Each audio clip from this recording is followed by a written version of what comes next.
Hello दोस्त। कई सारे लोगों का कमेंट आया था आरआरसी ग्रुप डी 2023 में गोरखपुर का एनालिसिस कीजिए। तो यहाँ पे कम्युनिटी वाइड डाटा तो नहीं मिला है, लेकिन दो तीन चीज़ें आपको बताने वाला हूँ कि सेकंड डीबी में क्या रहेगा एनालिसिस, पोस्ट वाइज कितना सीट खाली है, और जो विद्यार्थी का कमेंट रहता है हमेशा कि सेकंड डीबी में ट्रैक मेंटेनर ही मिलेगा, C1 मेडिकल वाला पोस्ट तो मिलेगा नहीं। हकीकत भी है और टेक्निकली सही भी है अगर देखें डिटेल में। तो देखिए, बिना देरी किए हुए हमें दो चीज़ पे बात करनी है। एक तो आपको ये सारा डाटा देखने के लिए दो तीन चीज़ें की ज़रूरत पड़ेगी। एक तो ज़रूरत पड़ेगी आपका रीडिस्ट्रीब्यूशन ऑफ वैकेंसी, दूसरा पड़ेगा प्रोविजनल पैनल पार्ट 2 और प्रोविजनल पैनल पार्ट 1। ये तीनों को अगर डिटेल निकाल के आप अगर पोस्ट वाइज डालेंगे तब जो मिलेगा डाटा वो डिटेल में मिलेगा।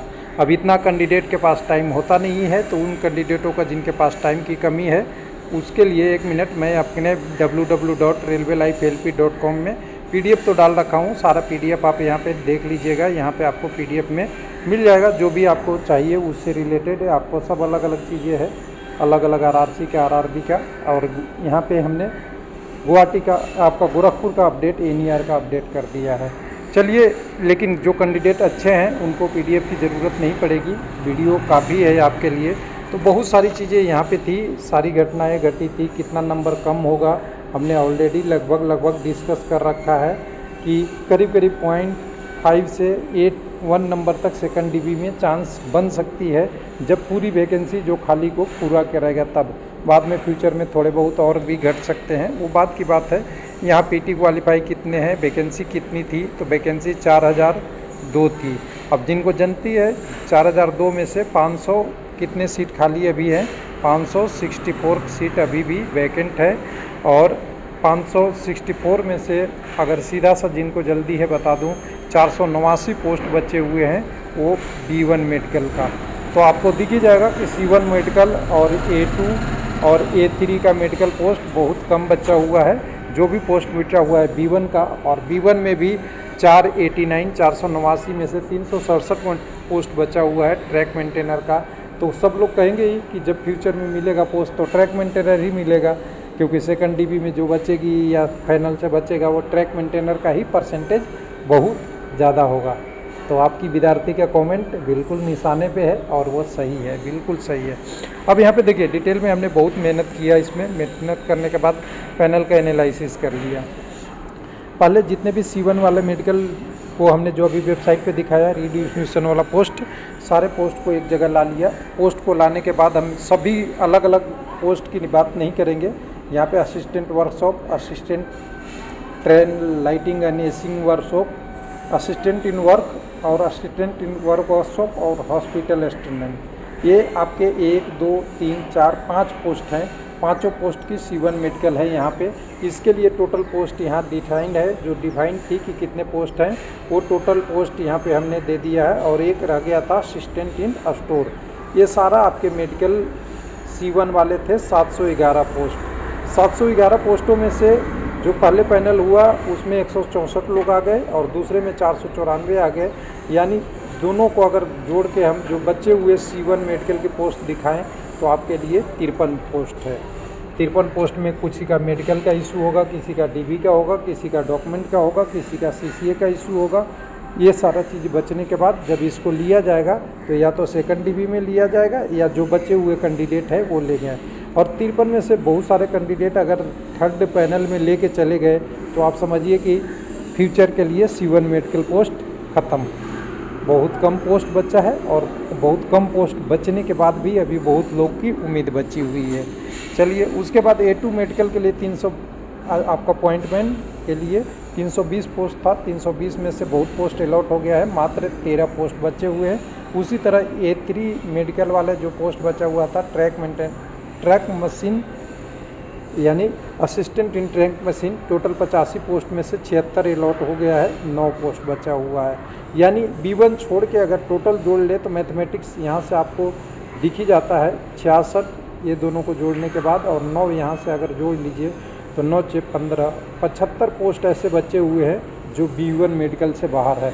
तो समझ सकते हैं फ्यूचर में जिनका भी B1 मेडिकल है उनके लिए अभी बहुत उम्मीद बची हुई है।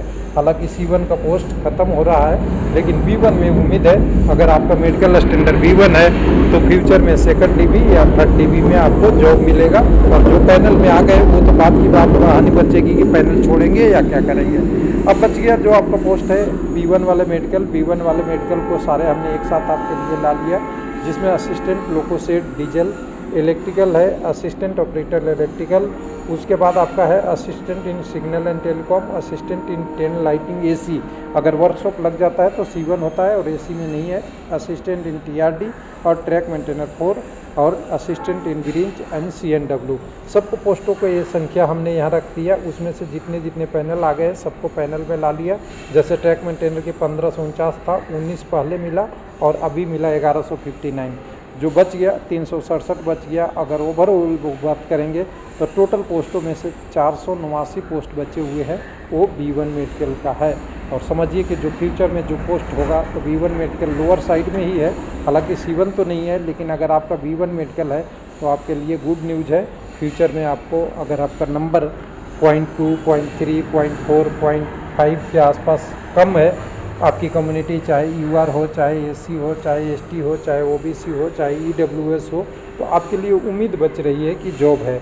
हाँ, C1 मेडिकल आपके पास है तो मुश्किल हो जाएगा, क्योंकि C1 मेडिकल में हायर नंबर के कैंडिडेट अभी भी बचे हुए हैं जिनका पोस्ट अलॉटमेंट नहीं हुआ। तो टोटल मेरे तरफ से यही डिटेल है और उम्मीद करेंगे कि कैंडिडेटों को कम से कम ये पता चले कि किस कम्युनिटी कितने पोस्ट बचे हुए हैं। वो आपको आगे वाले दिनों में वेट होगा। लेकिन अभी ध्यान रखिएगा, थर्ड पैनल भी अभी आएगा। उसके बाद थर्ड पैनल के बाद जो सीट बचेगा वो सेकंड DB के लिए जाएगा। सेकंड DB एक्सपेक्टेड मई में हो सकता है। और थर्ड पैनल से आने से पहले ही कुछ कैंडिडेटों का जिनका किसी डॉक्यूमेंट वगैरह CCA या मेडिकल या किसी भी टेक्निकल रीजन से सिलेक्शन नहीं हुआ, उनका कैंडिडेचर कैंसिल होगा। उसके बाद ये प्रोसेस आएगा, अब्सेंट कैंडिडेट है उनकी कैंडिडेचर कैंसिल होगी, उनके जगह पे आएगी। थैंक यू, धन्यवाद।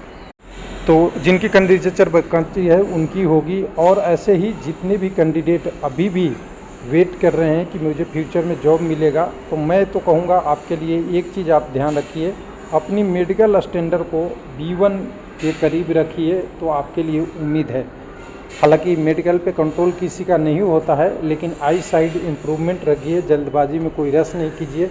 कई लोगों को मैंने देखा है उनका मेडिकल स्टैंडर्ड B1 होता है, वहाँ पे जाते हैं, हड़बड़ी में जाते हैं, खाते नहीं सही से हैं, सोते नहीं हैं, जिनके कारण से ये मेडिकल स्टैंडर्ड C1 में कई बार या B2 में चला जाता है। तो ये ध्यान रखिएगा, हेल्दी लाइफ रखेंगे तो ये मेडिकल स्टैंडर्ड पे भी अंतर पड़ता है, माइनर पड़ता है। मैं ये नहीं कहता हूँ कि आपका मेडिकल स्टैंडर्ड B1 है तो B1 से A2 में चले जाएंगे या A1 में चले जाएंगे या A3 में चले जाएंगे। लेकिन अगर आपका B1 है और A3 अगर कहीं नज़दीक पहुँचता है तो इम्प्रूवमेंट हो सकती है। कितना इम्प्रूवमेंट किससे हो सकती है? आपकी हेल्दी लाइफ से।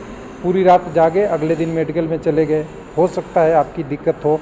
आपने खाना अच्छा से नहीं पिया खाया, पानी अपनी जो क्वांटिटी जितनी लेनी चाहिए वो नहीं लिया, जिसके कारण से जब वहाँ पे जाते हैं हॉस्पिटल में वहाँ दिक्कत होती है।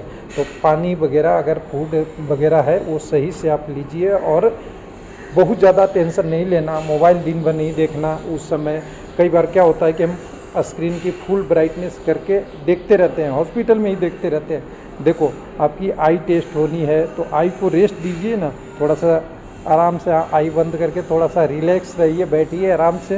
हो सकता है कि आपकी माइनर इम्प्रूवमेंट होगी, लेकिन कैंडिडेट ध्यान देते नहीं हैं। उनके तो मोबाइल में फुल ब्राइटनेस 100% ब्राइटनेस करके, जैसे मैं अभी वीडियो बनाने के लिए यूज कर रहा हूँ, इसको ब्राइटनेस को फुल करके अपना यहाँ पे चलाते रहते हैं। तो ध्यान दीजिए, ये सब चीज़ें आपकी टेम्प्रोरी इफेक्ट पड़ता है और इसको ध्यान रखना है। थैंक यू, धन्यवाद।